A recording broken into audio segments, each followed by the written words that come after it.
Hello everyone, welcome back to my Devil May Cry 5 Dante Must Die Airstrike video walkthrough. This is mission 14 with V, and this is V's boss rush. So, this isn't one of the hardest stages in the game, however, it can be a bit tricky if you pick the wrong order of animals to get.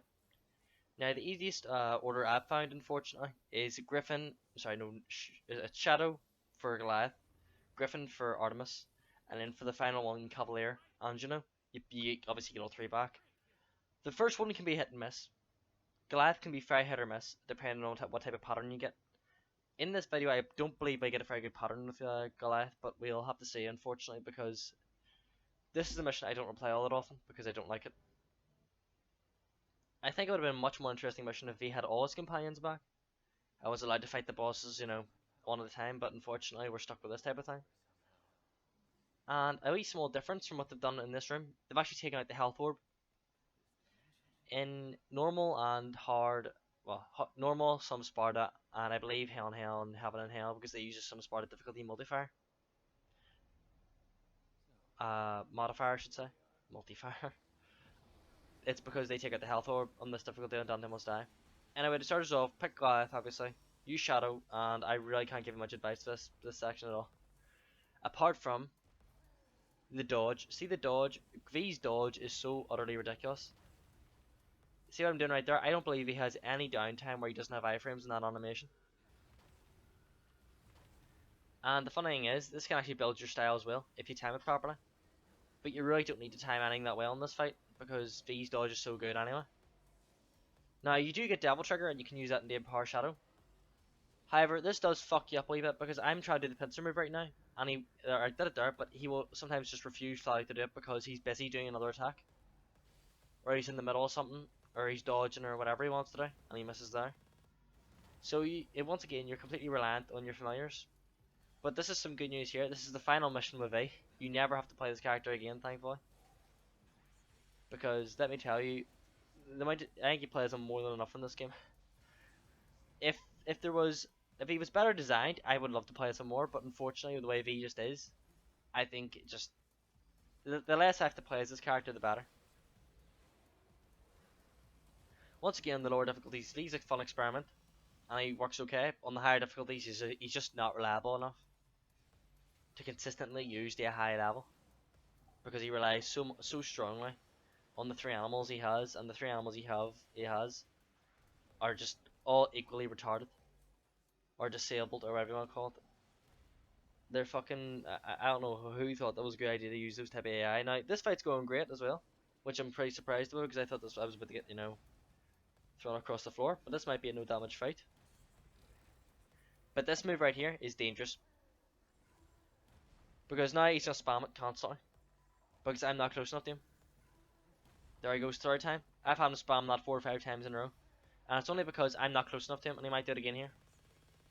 No, he's doing the slow walk, which is fine. However, the real problem occurs when he devil triggers, because when he devil triggers, he gets such a resistance boost that can lead to you getting hit. And he's got a devil trigger very shortly, and I believe I eat a hit off him. And I think this was going pretty well this mission, unfortunately, and I just tank a hit for no good reason, apart from the fact that this boss spams one attack over and over and over again, and it's got a very weird hitbox when you're just jumping it. See, look at that. The dodge is so good that you should always use it. Like, see now, try and make Shadow dodge, because when you dodge, Shadow will go towards you. Dodge again. There you are. Wait, this might be a no damage fight, which would be pretty interesting. And the only reason this fight isn't a no damage fight is because look how long this guy takes to kill with one character. It's the equivalent of Arkham in Devil May Cry 3 taking away Dante's Devil Trigger and his style. Only it's nowhere near as good as that moment, because at least in that moment you're fighting with like Virgil, very cool. You're fighting in a cool moment with decent music and stuff like that. For first time players, and even after that, it's kind of like a cool moment. This is just, what does this add? I don't think fighting with with a very limited moveset against one of the most uninteresting bosses in the game adds anything of value. I'm not too sure what they're really thinking, to be honest, because I mean, look at him. He's spamming one attack over and over and over again. He'll continue to spam that one attack, and there he goes again. So, what is in this fight? What value does this fight have? especially because he's just such a tanky bitch. So I mean, why? It baffles me. It really does baffle me, and there's nothing even interesting to talk about with A because I don't know this character. Apart from when he does moments like this, use the pincer move I've been using the entire game, which I don't reckon I've ever got right. I reckon I just have never got the name of that thing right, but you'll know it's so easy to identify. You'll know which one I'm talking about. Back forward Y, and it would be a great move if it didn't have such a fucking awkward input. And he just died again, and I believe I ate a hit here, which is so fucking infuriating. Because look at his health. Another 3 hits and he'd be dead, but because I need to kill this guy, and I whack him with my cane to try and maybe make him not do the jump move, but he does it here. And I eat a hit. Yep. Look at that shit. I bad hitbox, bad fucking creature. I don't like it one bit. But Nero, he's fine with his V. He's a fucking born boss. Once again, big shame that this level is such a uninteresting experience because it's V's last level. You'd think he'd have something interesting to do, but he just doesn't. That's very disappointing. I don't know why they're so proud of this divergence mechanic either, because it appears again in this level, and I see my friends and stuff like that. But you know, you may have noticed on screen people's names popping up, you know, my friends and stuff like that popping up, on the Devil May Cry team obviously. But they're very proud of the feature, yet they don't use it at all. There's 2 levels where you can actually co-op, and that's it. So why? I mean, there's a PC mod for it, of course, and I have played it, and it's very functional. It's greatly made by a bunch of passionate fans, but I don't know why it works so well, but it wasn't included in the main game. Very strange to me. So here we are, Artemis, and Artemis is exactly as before, only if you can hit the pincer move with Shadow, it will do insane damage. But look at Shadow, I'm trying to do it right now, and he's just not. Yep, there you are. That's pretty much V in a nutshell right there. Does not do the move you want, and just sits there and does nothing. Although Griffin's charge shooting move does a lot of damage as well, to be fair. So you can kind of spam that if you don't like trying to do the pincer, like I don't.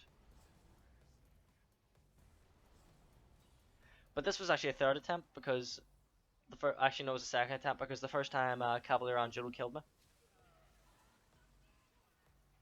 Because I had so much damage from these 2 characters that now Angelo had been like 1 hit. Because I just didn't, like, see, after not playing like as V for ages, I completely forgot really how to play him. Because I will say I think on record right now, I played V 5 times, and that was only to do the S rank achievements, and after that I used the mods to remove him from the game. Because V to me is such a shit character. And I understand that adds kind of a bit of diversity, you know, to the roster. You're just not playing as 2 characters for the entire game, but it's just, that's kind of what we like to Devil May Cry players. You know, you play constantly until an extent where you can master the game. You know, that's kind of the point of these games. You know, Devil May Cry 3 is still played to this day with 20 full levels in the game, even though you only play as 1 character. So I don't know why they thought people need this type of breakup, you know, of the gameplay. And it all started with Devil May Cry 4, of course, with introducing Nero and then Dante in the second half. And I believe that game was made for Nero, and that they kind of just stretched that out for Dante. And that's why Dante had very little unique about his campaign. But once again, I'm sorry to keep saying it, but I can't help you here. No one can take the controller for you and help you here because this is just a shit mission, and it's when you're gonna have to power through. And unfortunately, the next mission's not any easier because the next mission can be a bit hard as well. Even though it has decent fights, it has 2 Furies, which can be interesting, to say the least. I'll show you how to skip one, but actually, I can skip one and kill the other one instantly, so they're not that bad, but they can definitely ruin your rank. But the next mission is pretty tough by itself, but we're almost at the end of this mission, so it's not that bad. 5,087 stage points. I just need to keep that average for this fight, and this fight is incredibly easy compared to the last 2 because you have so many ways to gangbang this guy. And what I wanted to do was, you know, activate Shadow there, grab the Devil Trigger, so I would get some use out of the Devil Trigger that would have been wasted. But it doesn't work out like that because it takes too long to get him. But Cavalier Angelo is so focused on attacking your summons that they just mulch him. And when you summon Nightmare, which the way I wanted to do things was because I wanted Shadow and Griffin to die, then I Nightmare, and then they're both invulnerable. But this guy seems to teleport a bit more than I would have liked, unfortunately. As you can see, it's kind of erratic the way he does that big ultimate move he does, the big swing, the big charge move, where he can switch between characters immediately. It's very confusing. So, here we go, this is him. Now, my Nightmare didn't do good during this fight at all. My Nightmare just does nothing as per usual. And I've seen videos of this guy get rinsed because Nightmare does the big laser move while he's charged up and just stun locks the shit out of him. But unfortunately, my Nightmare doesn't do anything. Now I've unsummoned him here, of course, because I want to, try and stun this guy first. And you need to keep your summons up in this fight. If you let them go, this guy will punish you pretty badly. So try and keep enough Devil Trigger to always reactivate Nightmare to get your summons back if you need to. Because it's not a fun fight if your summons are down. Not that it's that fun anyway, because look at all the stuff I'm doing, which is fuck all. Because I'm not taunting, I'm not reading the book because I just want this mission to be over with. I wish I enjoyed V's gameplay style, and I know there are people who enjoy V's gameplay style. I don't whatsoever. I'm really just trying to use that pincer move to your advantage because it will do so much damage and make these fights so much shorter. There's Griffin dead, which is unfortunate, but once again, once you start using the dodge, however, there's a big problem with the dodge, and you'll see it in this fight a lot. In fact, it got me hit in one of the Goliath fights in my last video. Well, not my last video, sorry, in the previous attempt of this. Where I would do a back dodge, because I wanted to dodge backwards, and he would try and grab Griffin, but he's not there. So he would just eat a hit for no real reason. And this is bad, by the way, this is very bad. But I get a very passive Cavalier Angelo, so I was very lucky. But yeah, V's dodge is weird, number one, because it relies on a summon. Number two, it relies on in the right direction. Because with Nero or Dante, you always get a roll. And doing a backwards dodge, it kind of, comes out quick and it's responsive. But if you do backwards dodges V, prepare to be in that animation for way too fucking long. But I mean, that's the fight. That's all the fights you'll be doing in this mission. Yet there's another minute of this video because V has to walk between two bloody pus sacks, or how do you call them? Two blood sacks, hit them, and then leave. And I'm curious why they put this extra bit in here, because there's a forced walking section. Then you've got to watch that animation. And then V's got to run off and hit two sacks, and that's the end of the mission. Don't know, it's just weird to me that they couldn't end the mission around about there. It's very odd. I wish I could say watching it was I know how you guys must feel. Or if you're just doing it for the achievement, maybe you'll be a bit more interested.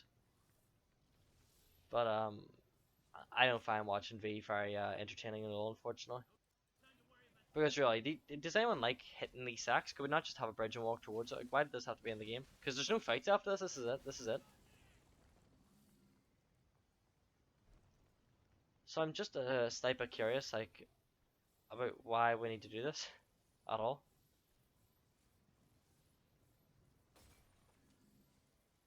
Ah well, sure, I guess.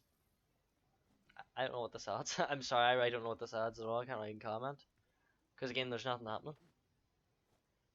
And it might be sound negative about this game, but I really am not negative at all. It's just because on the higher difficulties, you do notice the cracks of this game. And playing the game's been an absolute, great time. In fact, I can't wait for the Virgil DLC to come out, because maybe making another guide on that. And hopefully, I took a few days off there, because I didn't want to record with a bad throat. But hopefully, when Virgil comes out, it'll be an entirely new experience.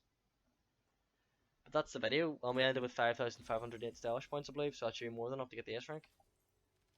Oh, 5,448, nice. Okay, guys, well, good luck, and I'll see you guys in the next video. Take care now.